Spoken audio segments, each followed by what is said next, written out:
breakout room, to take a few moments to try and do that. Okay. You're going to receive a notification from me to go into breakout room number 1.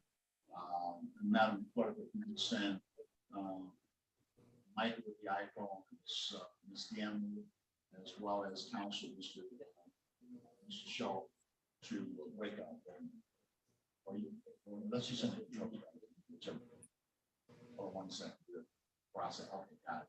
All right. And I'll be waiting for you to come back and tell me something one way or the other to see if we get some traction on this. Okay.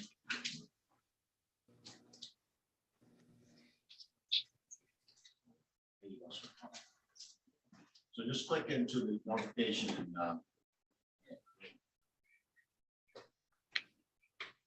Madam Reporter will come back and shortly. All right, this is case number 22178867. This is Benita McCaskill versus the right of Gratiot LLC et al. The matter is before the court pursuant to a scheduled order setting this matter over for trial on today, as this is the date for the end of discovery in this matter. Your appearance for plaintiff in this case, please. H. Russell Smith appearing on behalf of the plaintiff. Thank you, Mr. Smith. Your P number, if you will, for the record. P35922. All right, thank you, Counsel, and good morning to you, sir. For the right of Gratiot and other defendants in this matter, your appearance at this time, please. Good morning, Mayor. Please, this honorable court, Lance Mason, P43926, judge, appearing on behalf of the rights of Gratiot LLC and Mr. Donnie Wright, who was named as an individual defendant, Judge. We see that. Any other counsel for any other defendants in this matter? Yes, Your Honor. Roman Fitzai, P47879. I appear on behalf of Boken Heating and Cooling and Carlton Bowens only. All right, thank you, counsel. And I yet see a couple more defendants. Anyone else appearing for any other defendants regarding this case? All right. So we have this matter has progressed through a relatively brief period that gave for discovery regarding. Just kind of go ahead and update the where are you along this grid and any engagement that you need before. Go ahead. I'm sorry, Your Honor. The last bit of your statement I missed. It got garbled. Yeah, thank you, Counsel. The last part was whether you needed engagement from the court, where you are now that some discovery has been completed, and what involvement did you need from the court before I set any direction? No, I think that there's going to be a point where I'll file a motion for a dispositive motion in this matter. I'm not sure what my fellow counsel are. I did file a default for the other defendants in this case earlier in the week, and that's probably hasn't made it to your desk yet. I do have the application for default with respect to Platinum Ducks LLC and Jeff White. Okay. That's referred to. Yes, sir. All right, thank you, Counsel. All right, Mr. Lance. Oh, well, go ahead. We can come to you, Mr. Beside. Mr. Lance, we'll come to you, sir. All right. With respect to the discovery, today is the discovery cutoff. We received multiple emails today from Mr. Smith responding to not only counsel Mr. Mason, his client's discovery request, as well as ours. And they appear to be all kind of jumbled together. I spent roughly an hour trying to figure out where the responses were to my discovery requests. And many of the questions are incomplete. I cannot associate the request for production of document responses. I believe Mr. Smith simply attached a number of exhibits, and it appears I got to try and figure out what the response is to my requests. I would ask that the answers be fully answered, including the subparts to the discovery, as well as some identifying factors to allow me to decipher which responses are which to my discovery requests. So if he could somehow separate those from Mr. Mason's client's responses, that would be greatly appreciated. But I believe that the discovery still is incomplete at this point. Mr. Smith, before we come to Mr. Lansing, you may have some related issues. I'll come in. Mr. Smith, you understand the concerns that are being raised by Mr. Desai, and are we able to perhaps find a way to maybe the two of you talk and find out what needs to be aligned here and what he's requesting? Go ahead, Mr. Smith. Yeah, I understand what he's asking. Essentially, both sets of discovery were substantially identical. That's why, but I did have answers specifically to Mr. Fasai's documents. And so there's a separate document for each of theirs. But in terms of exhibits, I had a ton of exhibits that I could probably try to break those out more than both if need be. I'll do that. Let me come to Mr. Lansing. Mr. Lansing. Yes, Your Honor. I share the same sentiment, although it's very frustrating. I'm trying to get an understanding as to the essence of Mr. Smith's claims. And he's just basically putting documents in there without any clarity as to where this case, I have no more information from the beginning as to what the allegations, what's the specific basis and documentation to support the allegations in the complaint. My discovery is very specific. And so my position is there is discovery out there. I just got the responses probably, it must have been somewhere after midnight or somewhere this morning. So I haven't had a chance to go through them all as well. And so my frustration is getting a little bit elevated because I'm trying to get an understanding as to where Mr. Smith is. I'm losing you a little bit. Keep your voice up, Mr. Mason. I'm sorry. Yeah, just trying to get an understanding as to the essence of Mr. Smith's allegations. I have some requests to admit, so it looks like those pleadings are not timely responded to. So I deal with that at a different time. But I share the same sentiment, Judge. I don't have any clarity in terms of how the documents are connected to the specific requests that I made or specific inquiries that I made in interrogatories. It seems to be a common problem. I guess, there are a couple ways to do it. One is I'm wondering the level of degree to which collegiality might be engaged to get to connect the dots here.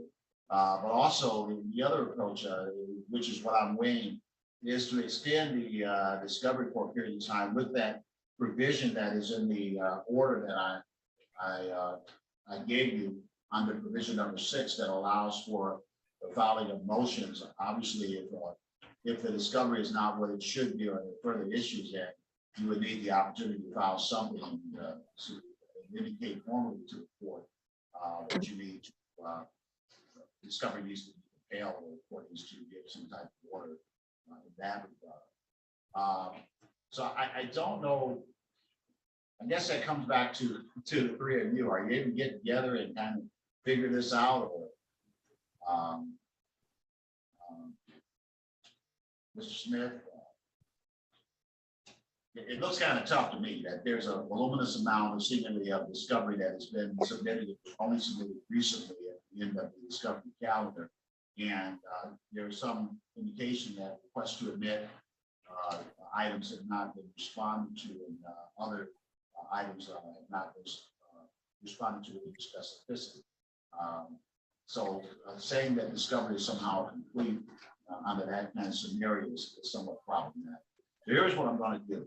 I'm going to extend discovery for a period of 45 days. That's a long time. I'm going to go ahead and do that. What I'm allowing for in that period is for the parties to either get together and get this aligned, or to bring the motion properly before the court. You'll notice, of course, that what I'm doing is I'm extending the order that I previously issued to you, and in the next date that the court will hear this matter will be the 30th of January. So if you file a motion, if you're not able to get this all together, file a motion and set it for hearing on the 30th. All you need to do is give the other side at least 10 days notice of your motion. That can be dispositive or otherwise. So on the 30th, I'm expecting that that I have a report that discovery has been completed, it's lined up, everybody's got what they need, or I have a motion in front of me saying that these items, something is missing, something is not aligned, it's incomplete, and that the court should compel discovery. So the 30th, well, the court will revisit this matter to see where the parties are. But if discovery is not completed or you've not gotten what you believe that you should get, then I will expect that I'll have a motion in that regard, and I'll hear that motion on the 30th. Thank you. That's going to be at 9:45 a.m. That's January 30th, 2023 at 9:45 a.m. You will get an updated discovery order from me with that same dating. That's 1/30/23 at 9:45 a.m. The updated discovery order will simply advance everything forward, and you already have provision number 6 in that order. That's important. Provision number 6 allows you to file that motion and set it for hearing on that date, 30. All you need to do is give the other side 10 days notice prior to the hearing to respond to the motion. Right? Thank you, Your Honor. I'll see you on that next action date. All right. Good day to both of you. Good day to all three of you. Thank you, Judge. Very good. Thank you, Judge. Thank you, Judge. We're back on the record regarding the suffrage 2559. That's Garner Properties and Management versus Michael Gamble and Miss Gamble as well. I'm looking through here. I don't see where Miss Gamble was made a party to this lawsuit. I guess it was. It wasn't carried forward. All right, so she wants to be a part. All right, so welcome back, Mr. and Mrs. Gamble, and welcome back, Counsel. Counsel, go ahead and update me on things at each point, sir. Your Honor, there seem to be some issues regarding documentation. I don't have some documentation that Mr. and Mrs. Gamble say they don't have any of the documentation that I have. So if we'd open this for discovery, and I think I have a good feeling this will settle itself out during that period between now and when discovery closes. All right, so thank you all for having a discussion of this matter. Now, I'm going to invoke the court's next process in regard to this matter, and that is to open discovery. Discovery is the opportunity for the parties to exchange information based upon the court ruling. As a part of that, there are ways that the parties can voluntarily turn over information regarding this case. And then there are ways that information is to be turned over pursuant to court rules. So either side can issue a set of questions. A set of questions called interrogatory. A set of questions that have to be answered within 28 days. Either party can submit requests to admit documents. Request to admit is a question that is posed, a series of questions that are posed that require that you admit one way or the other whether or not something is true. Discovery also could involve setting up a deposition where parties can be compelled to offer testimony. Discovery can involve the requirement that records be released, that documents be turned over. So I'm going to allow a 60-day period for the exchange of information between the parties. That means that this case is going to return to me on the 13th of February, 2/13/23 at 9:45 a.m. That will be the next action date in this matter. That will be a pretrial conference date. I will issue an order that will be sent out to the respective parties, letting you know that discovery is open through the 13th of February, and that your next hearing date is in fact on February 13th at 9:45 a.m. You'll get that document email from me. In the meantime, I hope that you're able to come closer together and figure out a way that maybe we can resolve it. If not, we'll address those issues at the next hearing. That is again February 13, 2023. You will get that in written form in the mail from All right, I wish both sides well. Good day to each. Thank you, Your Honor. Have a great day. All right, Thank thanks, you. Your Honor. Have a good day.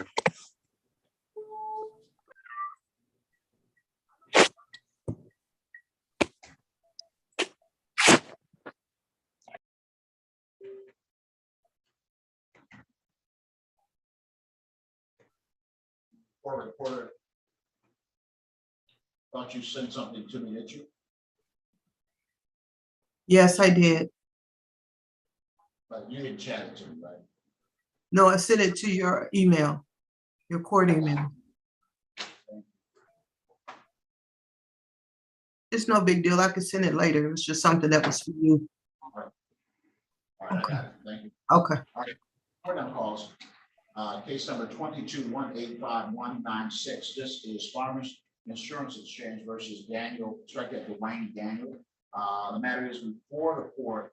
Looks like I set this up for a status conference. I have received also an application for default in regards to this matter. Good morning, Your Honor. In this matter for Farmers, I'm sorry. Good morning, Your Honor. Cindy Sexton on behalf of Plaintiff Farmers Insurance Exchange, P number 86357. All right, thank you, Ms. Saxon, and good morning to you, ma'am. For Dwayne Daniel, are you present on this Zoom at this time? Say something, please. I'm looking for Dwayne Daniel, a person with an indicated address on Strathmore Street in the city of Detroit. I am looking at the document that was filed and reported as an answer regarding this matter. And Mr. Daniel used the address on Strathmore in that regard. Just one moment.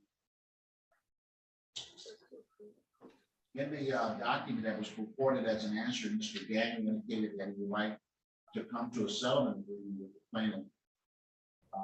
We wanted to point out that paragraph 3 of the second summons order, he didn't hang up, the call dropped. Furthermore, he had no alternative address to the plaintiff. Right. Again, I'm looking for, if I have Dwayne Daniel on this, so say something if you. All right, counsel, it appears that while the defendant filed what is offered as an answer in this matter, that his answer does not seem to dispute the underlying issues. He simply indicated that he wished to like to come to a settlement agreement. Therefore, and moreover, is not appeared into today's hearing. Therefore, the application for default in this matter, I think, is appropriate. Certainly, if there was something in the nature of a motion for some of this position, that would likely be granted because there's no genuine issue of material fact that's been raised by the answer in this matter. Your pleasure at this time, counsel. Thank you, Your Honor. I apologize. I believe that I'm having some Zoom difficulties. So if you could just let me know that you could hear me. Yeah, you are having some difficulties. I'm still hearing you, but it's it was chopped up a little bit from the beginning. Okay, so I apologize for that. not a problem. That's what this wonderful thing called technology gives us. So I think that your application for entry of default is appropriate at this time, as the defendant has not really raised a challenge to the case, and moreover, the defendant has not appeared for this hearing, although the address that he's provided in his answer is the address where the notice was sent to. So I believe that your desire is that the court would enter the default. Is that correct, counsel? Thank you, Your Honor. We did receive his answer, and we were prepared to come to sort of a payment plan today if he were to appear, but unfortunately, we haven't been able to make contact with him since we received this answer. All right. So the court will find, of course, that the defendant is in default, and I will enter the default of the defendant. And I see that there is an application for entry of judgment on that default. The court will enter the judgment on the failure to appear as well. All right. Thank you, counsel. Get a copy of the orders in due course. Thank you, Your Honor.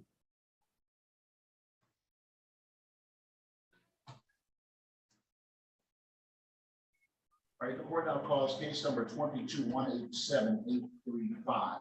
This is Davenport University versus Christina Long. The matter is before the court, set on for a first hearing after the following answer in this matter.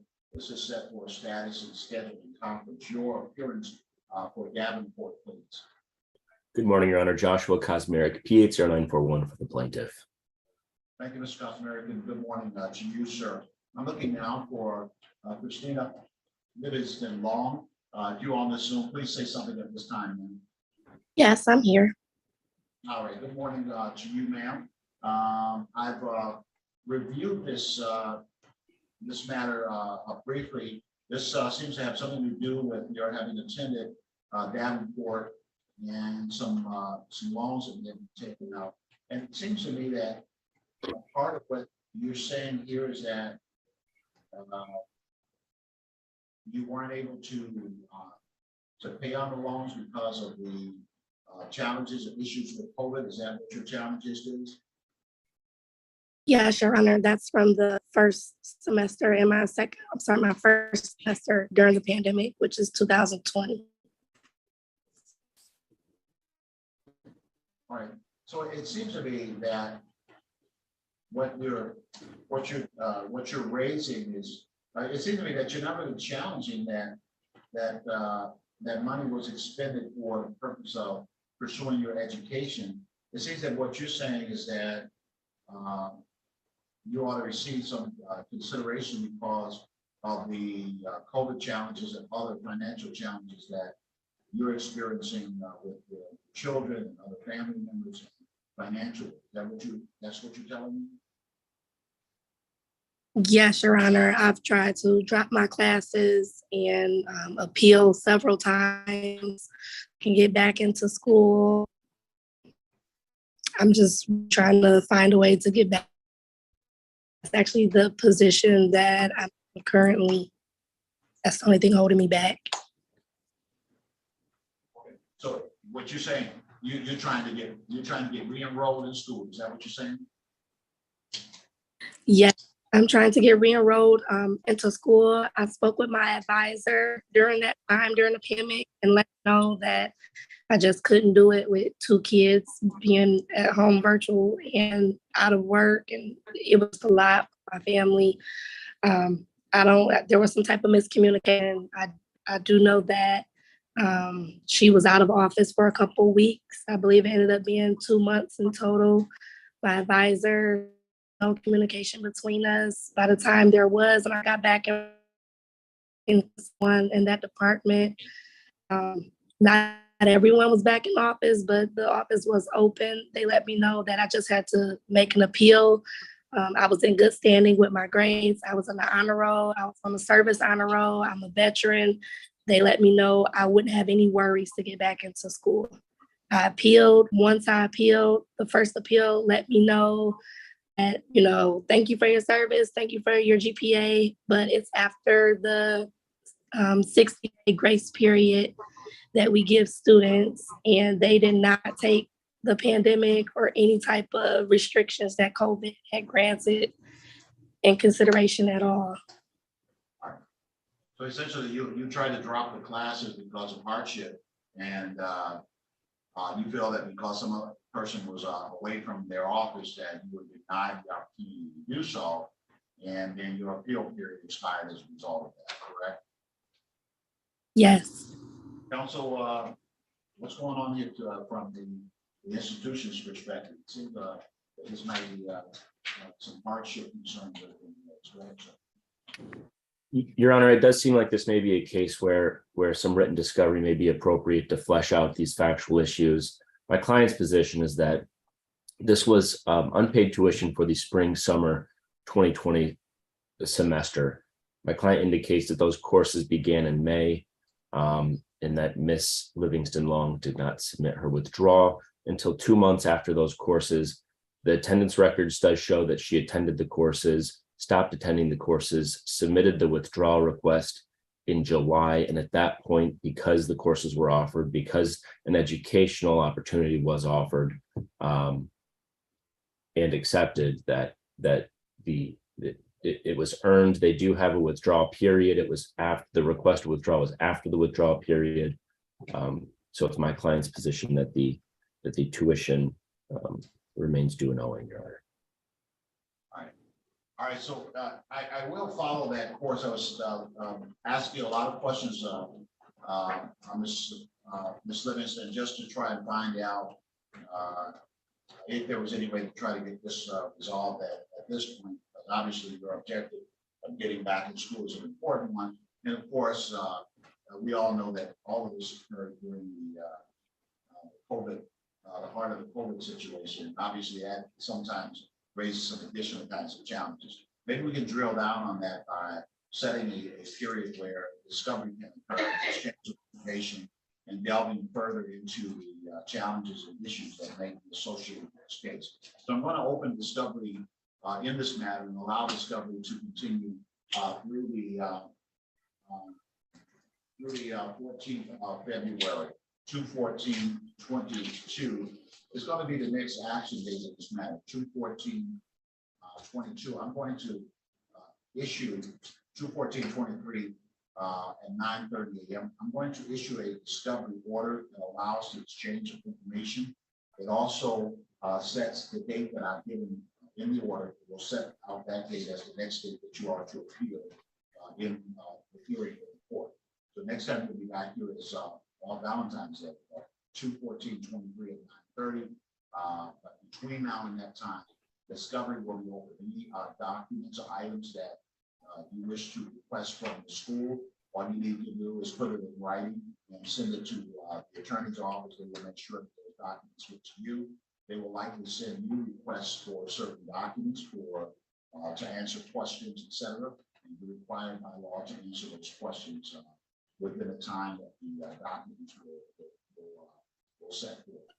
So this is a very important process, and then I'll take a look at where everything is on the other side of the process, which will be on the 14th of February 2023. So, all right, so I wish both sides well. You'll get an order from me in the next few days. All the best to both. Thank you very much, Your Honor. Take care. Thank you.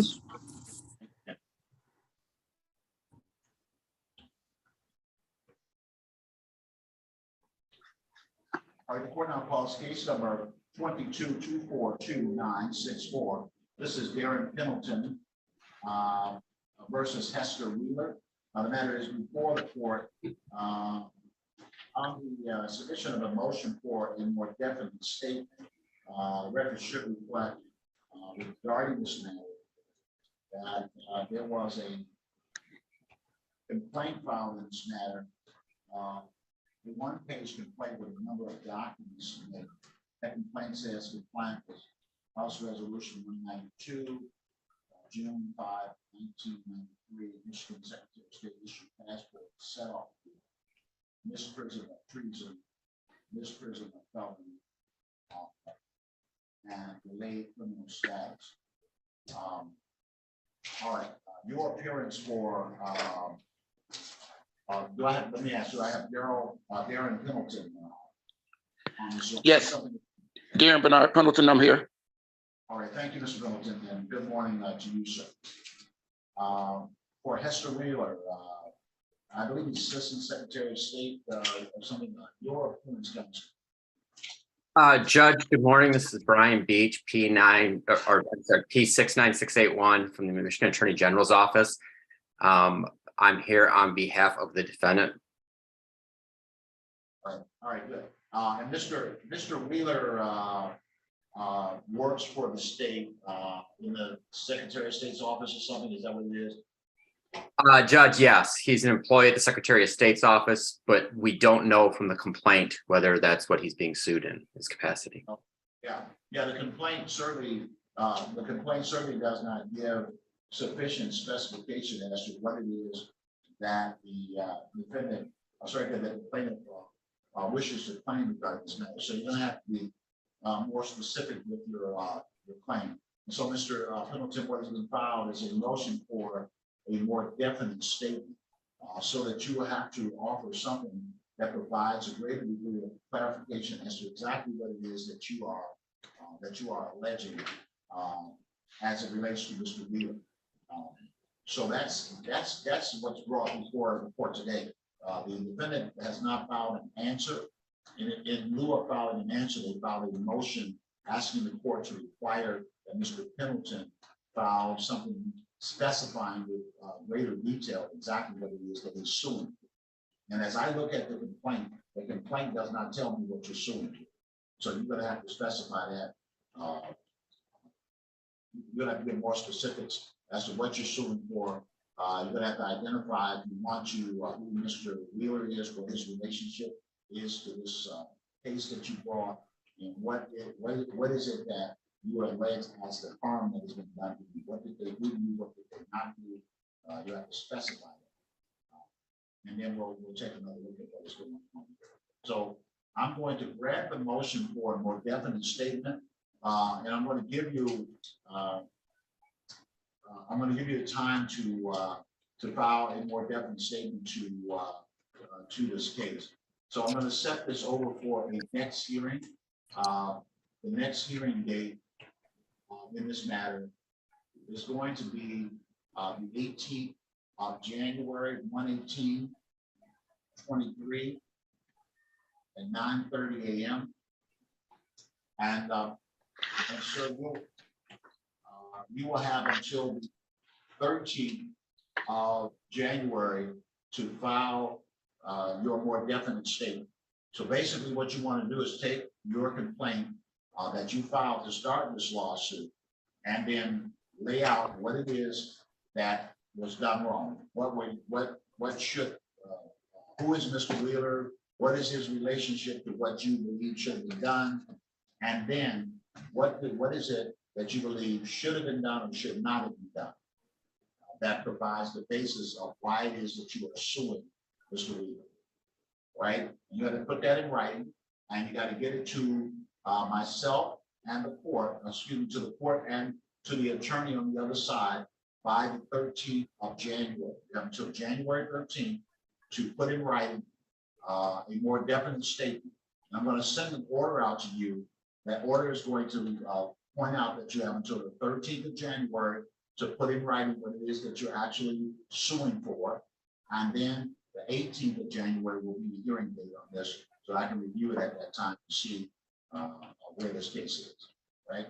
So you'll get an order from me, both sides will, regarding what I've just communicated to you today. All the best to you. I wish you well. Good day. Thank you very much. Thank you. Thank you.